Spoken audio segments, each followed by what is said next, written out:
बिस्मिल्लाहिर्रहमानिर्रहीम, अस्सलाम वालेकुम। मैं रुखशान मीर। नाजरीन, वही हुआ जिसका खदशा था। ईरान की जानिब से पहले ही यह वाजे कर दिया गया था कि आने वाले चंद घंटों में कोई बड़ा फॉल्स फ्लैग ऑपरेशन होने जा रहा है और अब टारगेट की गई है रूस की सबसे बड़ी ऑयल रिफाइनरी। एक ऐसे वक्त में जब अमरीकी वजीर दिफा की तरफ से यह कहा गया है कि रूस और चीन जो कर रहे हैं हमें दिखाई दे रहा है और भरपूर जवाब दिया जाएगा। दूसरी जानिब यूं महसूस हो रहा है कि सऊदी वली अहद ने अमरीकी सदर की जानिब से की गई हतक का बदला ले लिया है और इस वक्त बेशतर खलीजी ममालिक भी मोहम्मद बिन सलमान के साथ खड़े हैं। सूरत हाल इंतहाई दिलचस्प मरहले में जा चुकी है और यह एक नया मोड़ दिखाई देता है इस वक्त अमरीका और सऊदी अरब के ताल्लुकात के दरमियान। दूसरी जानिब जो अहम मुलाकात हुई पाक चीन वज़राए खारिजा के दरमियान और कुछ मुतालबात तैयार किए गए हैं, एक अलामिया सामने आया है। मैं तमाम तर तफसीलात आपके सामने रखूंगा। अब सवाल यह पैदा होता है कि जो दावा किया गया है अमरीकी सदर की जानिब से कि वो अपनी जो फोर्स है, वो जमीनी जो फौज है उसको उतारने जा रहा है ईरान में, क्या ये छाता बरदार फौजी होंगे, किस तरह से ईरान में दाखिल होंगे? अमरीकी वजीर दिफा की जानिब से कुछ अहम तरीन चीजें जो हैं वो इस वक्त बताई गई हैं कि जजीरा खर्क पर कब्जे के लिए जमीनी अफवाज कैसे भिजवाई जाएंगी और यह क्या मंसूबा है, कितना काबिल अमल है और इसमें क्या खतरात हो सकते हैं। तमाम तर तफसीलात जो है वो मैं आपके सामने रखने जा रहा हूं। अगर आप चैनल पर नए अभी तक सब्सक्राइब नहीं किया तो रेड सब्सक्रिप्शन बटन को प्रेस कीजिए, बेल आइकॉन को दबाएं ताकि मुस्तकबिल में अपलोड होने वाली तमाम वीडियोस बजरिया नोटिफिकेशन आपको मिलती रहें। तो नाज़रीन, इस वक्त तमाम नजरें पाक चीन वज़राए खारिजा के दरमियान होने वाली मुलाकात के हवाले से हैं। तो जारी किया गया है एक मंसूबा और उसके 5 नुकात। ये 5 नुकात जरा पहले सुन लीजिए। पहला नुक्ता है फौरी तौर पर जंग बंदी होनी चाहिए। दूसरे नुक्ता है कि अमन मुज़ाकरात का आगाज करना है। चीन और पाकिस्तान ने इस बात पर जोर दिया कि मुकालमा और सिफारतकारी के जरिए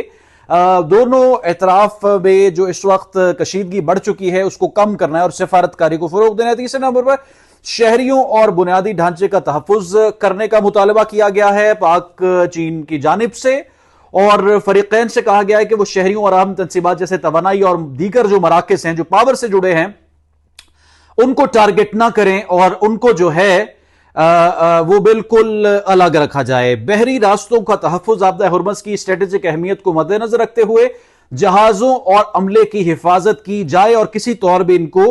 टारगेट ना किया जाए। 5वां मंसूबा इसका नुक्ता यह है कि अक़वाम मुत्तहिदा के चार्टर की पासदारी हो।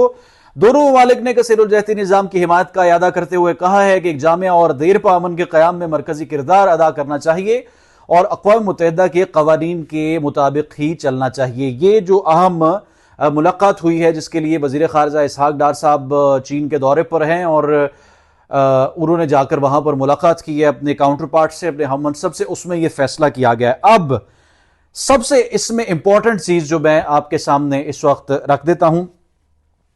अगर फॉर एग्जाम्पल अगर चीन इसमें अपना किरदार अदा ना करे सारी सूरत हाल में, पाकिस्तान तो मुज़ाकरात की तरफ जा रहा है, लेकिन जो पीट हेगेस्ट ने कहा है जो अमरीकी वजीर दिफा है कि हम बाखूबी वाकिफ हैं चीन और रूस के किरदार से, यानी जो सपोर्ट ईरान दे रहा है।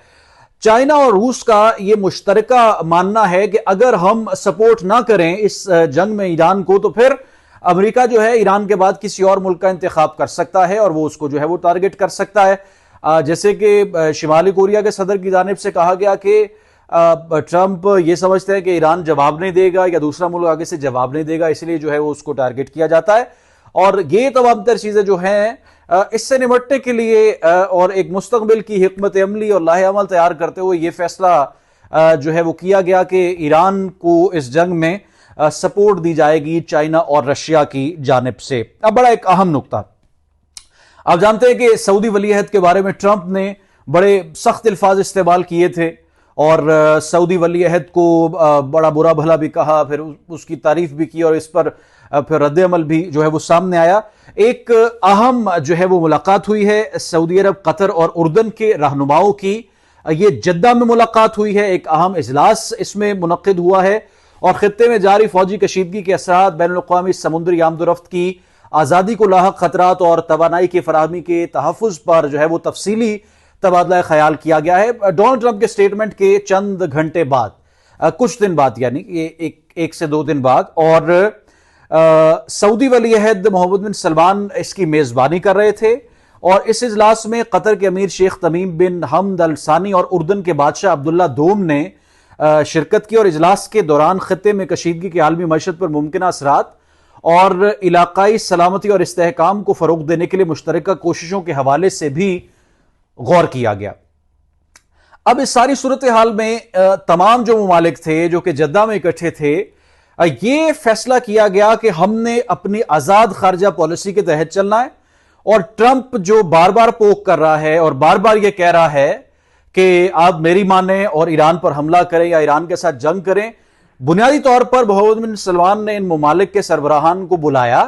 और यह बात तय हुई कि हम अपनी आजादी और खुद मुख्तारी पर किसी किस्म का कॉम्प्रोमाइज नहीं करेंगे और हम जो है डोनाल्ड ट्रंप को मानने से इनकार करते हैं। उसकी बात और उसका जो लाहेअमल उसने हमें दिया है, हम उसको जो है वो तस्लीम नहीं करते और हम अपनी मर्जी से जो है वो चलेंगे और अपनी मर्जी से तमाम तर जो है वो हम फैसले करेंगे। अब ये खबर जो है, ये एलामिया जो है, ये डोनाल्ड ट्रंप पर मजीद बिजली बनकर गिरा है और जाहिर है कि इसके बड़े मनफी असरात होना थे, इसके बगैर तो गुजारा नहीं था, क्योंकि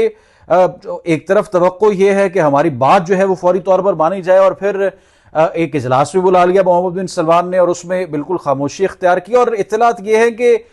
सऊदी अरब के अंदर बड़ी खौफगी पाई जा रही है अमरीकी सदर के बयानात को लेकर और अमरीकी सदर के जो है वो मुतालबात को लेकर। अब ट्रंप जो है वो भी फैसला कर चुका है कि इस सारी वॉर को किसी मंतकी अंजाम तक पहुंचाना है और उसके लिए फिर तरह तरह की हिकमत अमलियां जो हैं वो अपनाई जाती हैं। आप जिस तरह के जानते हैं कि उसमें फिर सियासत, जब इस तरह का कोई सियासतदान सियासत करने पर उतरता है तो वो क्या कुछ नहीं करता और फिर जो एक अमेरिकन स्टाइल है पॉलिटिक्स का, यानी सुपर पावर की पॉलिटिक्स का जो स्टाइल है, उसको भी अडॉप्ट किया जाता है और वही इस वक्त किया गया है। रूस पर होने वाले हमले की बात हम करते हैं, लेकिन इस वक्त सवाल यह है कि क्या अब ईरान में छाताबरदार फौज या फिर उतारी जाएगी या फिर हाई रिस्क लैंडिंग होगी। अमरीकी सदर ने इस हवाले से इंदिया दिया है कि वो ईरान के जजीरा खर्क पर कब्जे के लिए जमीनी फौज भिजवाने जा रहे हैं और तेल की बरामदात का जो कि सबसे बड़ा मरकज है, जहां से लाखों टन तेल दुनिया के मुख्तलिफ ममालिक को भेजा जाता है, इस जजीरे पर कब्जे का मंसूबा बना लिया गया है और 20 मुरब्बा किलोमीटर पर फैला हुआ यह जजीरा जो है बहुत जल्दी अमेरिका के कब्जे में होगा। इसके लिए हम जो है बजरिया हेलीकॉप्टर अपनी फौज जो है वो जमीन पर उतारेंगे और वो फौज जो है वो जाकर लड़ेगी और कब्जा करेगी। अब जरा एक ये तस्वुर करे, ल्यूनेटिक और फेनेटिक कहा गया ईरानियंस को, लेकिन दूसरी तरफ जो अमेरिका गुफ्तगू इस वक्त कर रहा है और अमेरिका के प्रेसिडेंट की जानिब से जो स्टेटमेंट आ रहा है उसमें किस हद तक सच्चाई हो सकती है। एक तरफ तो वो आपको मिसाइलों में ढेर कर रहे हैं, मिसाइल पर मिसाइल आपको मार रहे हैं और आपके पास उसको इंटरसेप्ट करने के लिए हालात खत्म हो रहे हैं, और दूसरी तरफ आप कह रहे हैं कि जमीनी फौज, वहां पर तो जो ईरानियन पब्लिक है वो भी फौज का हिस्सा बन चुकी है और जो सिविल ईरानियंस है वो भी ये कह रहे हैं कि हम भी पासदारान इनकलाबी है, हम भी IRGC हैं, हम भी ईरानियन मिलिट्री है और हम भी जहाद करने को तैयार है। तो फिर ये कैसे मुमकिन होगा इस वक्त इस सारी सूरत हाल में? ये एक बड़ा क्वेश्चन मार्क है। इस पर ना जाने क्यों खामोशी है और इस पर कोई जो है वो बात करने को तैयार नहीं है, डोनाल्ड ट्रंप को कोई समझाने को तैयार नहीं है। रूस की ऑयल रिफाइनरी पर जो हमला हुआ है, अब जरा हम उस पर बात कर लेते हैं। कमेंट सेक्शन में आप लिखकर जरूर बताएं कि ये जो इस वक्त सूरत हाल बनी है उस बारे में आपका क्या राय है, आपका क्या ख्याल है और आप क्या उस हवाले से जो है वो सोच रहे हैं। नाजरीन, ये एक ऑयल रिफाइनरी पर हमला किया गया है, रूस की सबसे बड़ी ये ऑयल रिफाइनरी है जिसको टारगेट किया गया है और इस वक्त रूस में जो है वो मजीद कुछ हमलों का खतरा है। एक हमला हुआ पहले, उसकी जिम्मेदारी यूक्रेन की जानिब से जो है वो एक्सेप्ट की गई और अभी जो रूस की जानिब से बड़ा ऐलान किया गया है वो ये कि 1 अप्रैल से पेट्रोल की बरामद पर मुकम्मल हम पाबंदी आयद करने जा रहे हैं और मशरिक़ वस्ता में बढ़ती हुई जोग्राफियाई सियासी कशीदगी और तेल की आलमी कीमतों में उतार चढ़ाव के पेश नज़र बफर स्टॉक को महफूज बनाने का रूस जो है वो फैसला